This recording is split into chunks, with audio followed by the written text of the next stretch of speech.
In today's video, I'm going to teach you how to add interactive video controls to your Webflow project. By the end of this tutorial, you'll be able to create a seamless, engaging experience for your viewers by using custom attributes and dynamic interactions. Let's dive right into it. First things first, we need to add some custom attributes to our video element. Go ahead and select the video element on your Webflow canvas. Once you have your video selected, look over to the Element Settings panel. Here's where the magic begins. You're going to want to add a custom attribute. For this attribute, name it TLD Video Control. The idea here is to give it something unique, like Video 1, so it stands out and is easily recognizable later on.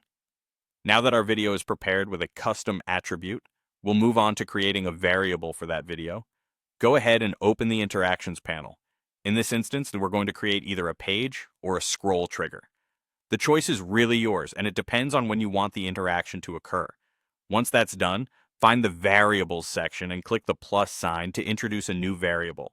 It's important to set the type to size. Then use the same value that you named your custom attribute earlier, in our case, Video 1.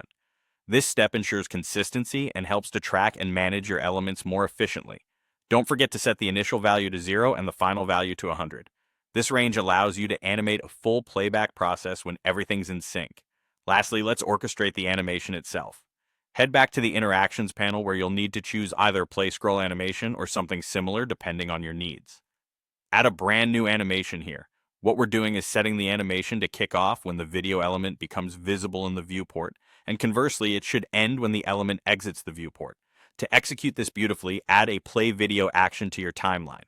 The duration here should clearly echo the scroll animation's duration we've previously defined. You'll also want the video to effectively reflect what's going on with your scroll animation. And there you have it. By associating your playback from 0 to 100% with your scroll animation, we create a smooth and immersive interaction that will captivate your audience every time they engage with your page. Thank you for joining me today. I hope you found this tutorial helpful and inspiring for your next Webflow project. Remember, practice and experimentation are key to mastering these interactions.